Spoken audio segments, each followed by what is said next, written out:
ses actions et sa force de caractère. Vous feriez un excellent ministre de l'Environnement, qu'en pensez-vous? Honnêtement, je suis de philosophie hindouiste et seule l'action m'intéresse.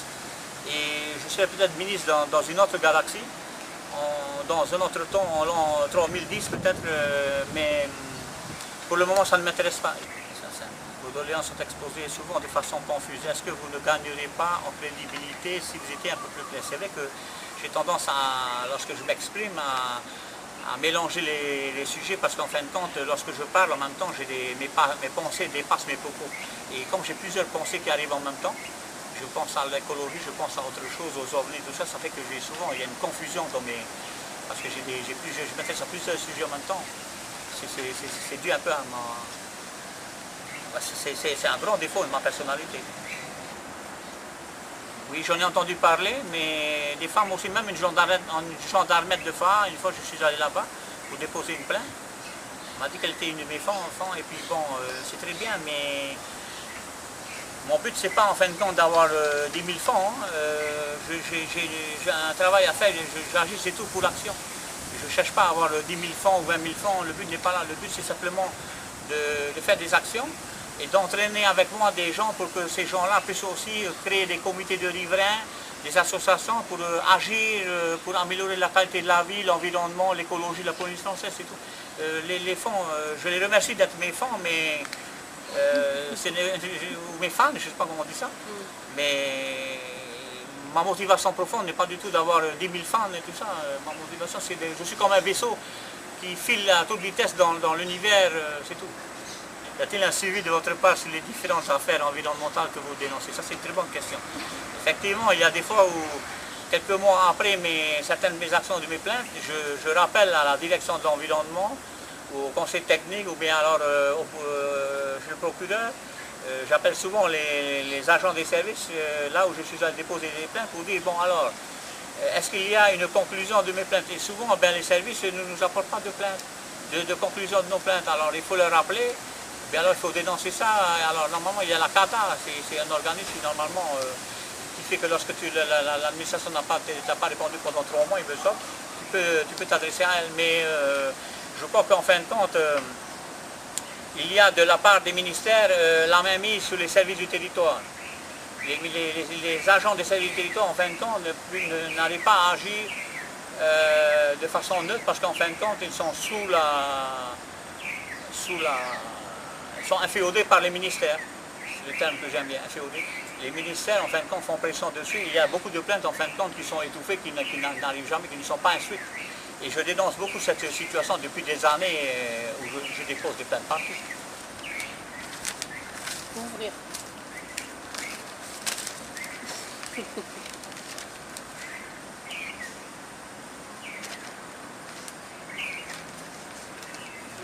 En fin de compte, les petits gens verts, d'abord, ils ne sont pas verts.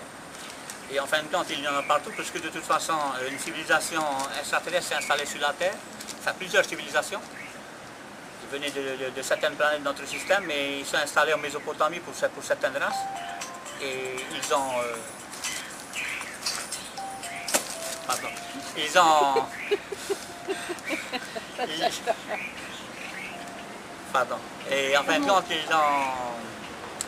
ils sont installés en Mésopotamie, ils ont créé une civilisation très évoluée et ils ont fait des petits puisqu'en fin de compte, la Terre actuellement, la planète Ouras, est dirigée par des descendants de ces races-là, de cette race-là qu'ils appellent les Illuminati. Et ils ont mis en place une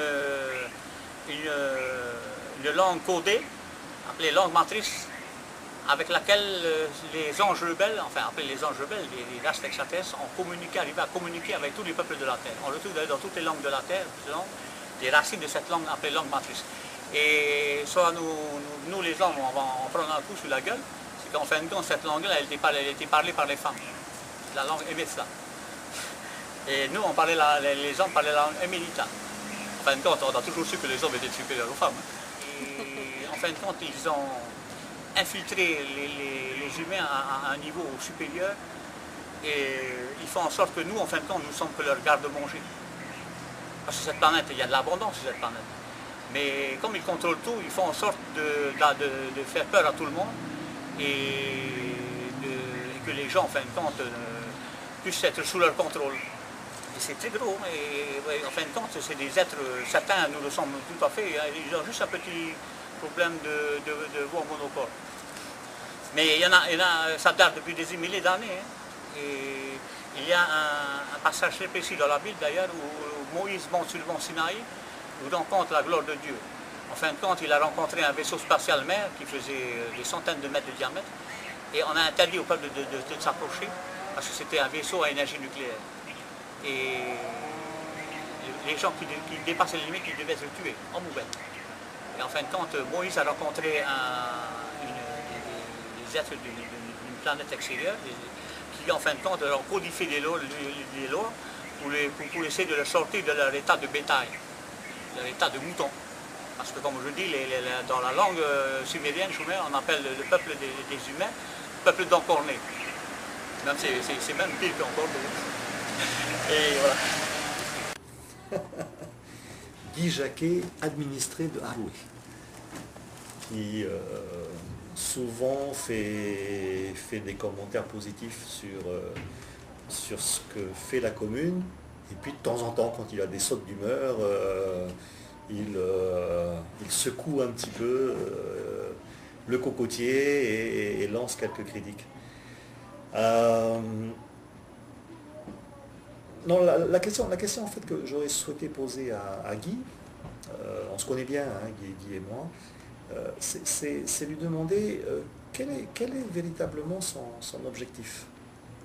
Je comprends qu'il apparaisse comme une espèce de chevalier qui va défendre la cause de l'environnement, ça c'est bien, c'est très courageux de sa part, mais au-delà de cela, quel est véritablement son objectif? Est-ce que son intention c'est simplement de s'arrêter là, ou est-ce que pour lui ça peut devenir une cause politique, comme le fait par exemple Jackie Briand, qui pour lui l'environnement est aussi un tremplin politique.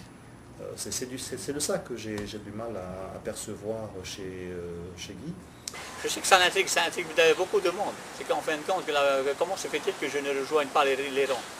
C'est que moi, en fin de compte, comme je disais, je suis un vaisseau spatial qui se balade dans l'univers et c'est tout. Quand j'aurai plus de carburant, ben, je m'arrêterai, puis je me réincarnerai, je reprendrai un autre vaisseau, je reprendrai un autre véhicule. Mais je n'ai pas envie un jour de devenir un homme politique dans un parti politique et me faire... en fin de compte, je suis un loup en liberté, il vaut mieux être un loup en liberté qu'un chien attaché. Hein.